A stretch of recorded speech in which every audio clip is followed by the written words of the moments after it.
इतना तो अपने देश के चुनाव में हार पर भी है ना, मंडिया और मंडियों के उसके दलाल नहीं रोए थे जितना ब्रिटेन में के ऋषि सुनक की हार पर रोया जा रहा है। फिर वहां पे कनेक्शन ढूंढा जा रहा है, कोई भारतीय मूल का एक सांसद चुना गया हो तो उसकी की तारीफ कर लें कम से कम। अब की बार 400 पार हुआ, 400 पार। लेकिन जिनकी को 400 पार का नारा दिया ना, वो 400 पार नहीं, वो तो 120 मुश्किल से पार नहीं हो पाया बेचारा। वो दूसरे 400 पार हो गए। ब्रिटेन के चुनाव का इंडिया से क्या कनेक्शन है, वीडियो को पूरा ध्यान से सुनना। और हाँ, मंडिया और उसके दलाल पूरे परेशान हैं, सिख मिठाई बांट रहे हैं। सिख मिठाई बांट रहे हैं क्योंकि मंडिया दलालों मुश्किल से एक सांसद मिला भारतीय मूल का, और वहां पर 11 सांसद दस्तारधारी बन गए। ब्रिटेन के अंदर 11 सांसद दस्तारधारी। तो गुरु ग्रंथ साहिब की सोच सकते हैं।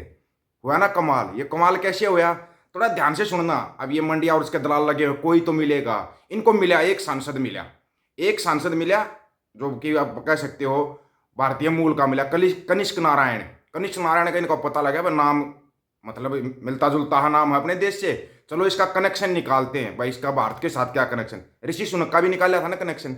ऋषि सुनक का कनेक्शन निकाला था, हिंदू हृदय सम्राट बना दिया था ऋषि सुनक को। गायों को लड्डू खिला रहा है, चारा खिला रहा है, देखो जी गायों से कितना वो करता। फिर वही ऋषि सुनक बोला मैं तो बीफ खाता हूँ। फिर इनको संभाले नहीं संभाला, अब क्या करे भाई, ये तो बीफ खाता है।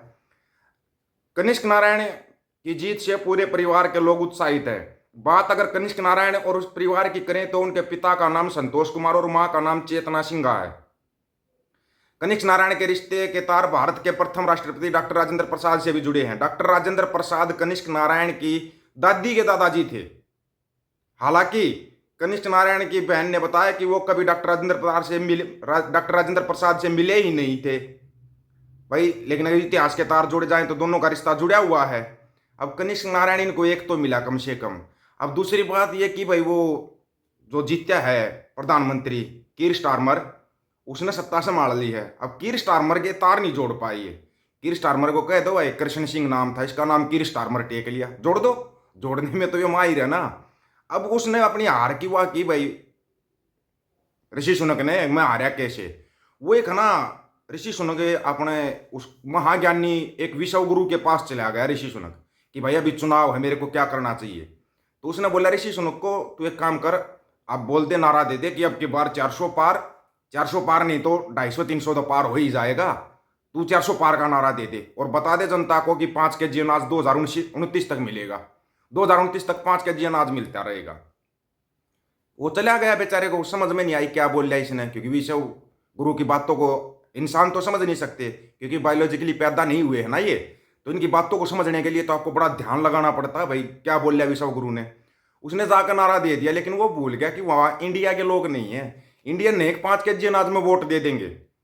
5 kg अनाज में वोट कौन देगा ब्रिटेन के अंदर, ये बताओ। वहां जाकर 400 पार, 5 kg अनाज दे दूंगा, ये कर दूंगा, चप्पल वालों को जहाज में बैठा दूंगा। तो उन्होंने सोचा भाई ये तो हो लिया इसका तो काम, ये दिमाग नाम की चीज तो इसके पास बची नहीं है, पागल हो चुका है ऋषि सुनक, इसको हराओ भाई, चलता फिरता करो।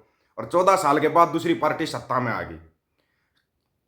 लेबर पार्टी ने ऐतिहासिक जीत दर्ज कर ली है। 14 सालों के बाद एक बार फिर लेबर पार्टी के पास सत्ता में वापसी कर ली। 650 सीटा में 648 के नतीजे आए सामने। लेबर पार्टी को 412 सीटें मिली, वहीं कंजर्वेटिव को 120 सीटें मिली। 120 तो पार हो गया, 400 पार का नारा देगा कम से कम। अब ये नाम ही ऐसा कंजर्वेटिव पार्टी रखेगा तो ऋषि सुनक को कई चीज़ों का ध्यान रखना चाहिए था। एक तो वो जिस विश्व गुरु से शिक्षा लेके गया ना कि भाई विश्व गुरु मेरे को शिक्षा दे दे, उसको समझना चाहिए था भाई इसकी बातें आम इंसान नहीं समझ सकता, और वो एक आम इंसान था। अगर वो भगवान होता तो शायद समझ लेता। अब फिर गोदी मीडिया और इसके मंडिया और मंडी के दलालों का तो आपको पता ही है, फिर ये दूसरी तरफ रुख कर लेते हैं।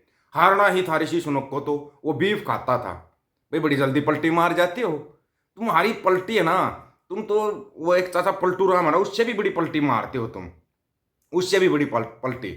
लेकिन आप ये देखो कि उनके जो 11 सांसद जीते हैं, उन्होंने तो कुछ नहीं बोले। उनके 11 सांसद जीत के सीखोगे, वो भी दस्तारधारी पगड़ीधारी 11 सांसद चुने गए हैं। उन्होंने तो कुछ नहीं बोला, लेकिन मिठाई जरूर बांटेंगे भाई, सीखो मिठाई बांटनी चाहिए, बिल्कुल बांटनी चाहिए। ये एक सांसद बड़ी मुश्किल से ढूंढ कर ले आए हैं हिंदी मूल का, कि कोई भारतीय से कोई कनेक्शन हो तो हम ढूंढ लेते हैं। वो ढूंढ के हम तब करेंगे ताकि दिखा दें लोगों को। अपने यहाँ पर न्यूज़ कैसी चलती है आप लोगों को पता है। अपने यहाँ पर न्यूज़ सुनना थोड़ा ध्यान से। ये कथावाचकों की न्यूज़ चलती है, फलाने बाबा ने ये कर दिया, ढिमकाने बाबा ने ये कर दिया, बाबाओं की न्यूज़ चलती है। कोई बाबा कभी किसी को कृष्ण को चरित्रहीन बोल देता है, कोई कुछ बोल देता है। इनका तो भगवान भी मालिक नहीं है, भगवान भी मालिक नहीं है इनका। Rishi Sunak proud Hindu connection, Britain की सत्ता पाने और गंवाने की कहानी। प्राउड हिंदू था ये, अगर आपको ना पता हो तो प्राउड हिंदू बताया जाता था इसको, ऋषि सुनक को। भले ही बीफ खाता था, इनको इस चीज से मतलब नहीं है। चाहे बीफ, जो बीफ का बेचते हैं ना, वो इनको चंदा दे दो, बेचते रहो बेचते रहो, कोई दिक्कत नहीं इनको। प्राउड हिंदू का भारत कनेक्शन हार गया भाई बेचारा, क्या करे, सत्ता से भी बाहर हो गया, करे क्या बेचारा। ऋषि सुनक भारतीय मूल के हैं और जब वो ब्रिटेन के प्रधानमंत्री बने थे तब भारत में काफी चर्चा में रहे थे। ऋषि सुनक का एक भारतीय कनेक्शन ये भी है कि वो इंफोसिस कंपनी के संस्थापक नारायण मूर्ति और सुधा मूर्ति की बेटी अक्षता के पति है। ऋषि के अध्यक्ष मूर्ति से 2009 में बेंगलुरु में शादी की थी। देखो, दामाद तक बनाया गया था ऋषि सुनक को, यहाँ इंडिया का दामाद बना रखा था उसको।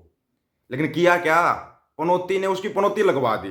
पनौती उसको कम से कम ये बताता है भाई वहाँ कोई 5 केजी अनाज के लिए लाइन में नहीं लगेगा, ना कोई वोट देगा। लेकिन पनौती तो अपनी दुनिया में मस्त रहता है, समझते हैं ना, पनौती अपनी दुनिया में मस्त था। उसको पता ही नहीं था कि इसको बताना क्या है क्या नहीं बताना है। और सिखों को अब अभी इनको तो समस्या तो यहाँ पे होगी ना, जो 11 सिख जीतते हैं, दस्तारधारी सिख जीतते हैं 11, वो समस्या सिखों ने तो कभी नहीं कहा भाई इनके साथ हमारा कनेक्शन है। कहा क्या कभी सिखों ने कि भाई जो 11 दस्तारधारी सिख जीतते हैं इनसे हमारा कनेक्शन है, ये हमारे हैं, कभी नहीं कहते ये। लेकिन ये लोग है ना, यहाँ पे इनकी ना साइकोलॉजी की समझनी पड़ेगी। कोई साइकोलॉजी नहीं है इनके पास ना, ये कभी लॉजिक पर बात नहीं करते, मैजिक पर बात करते हैं, रिश्ते ढूंढते रहते हैं।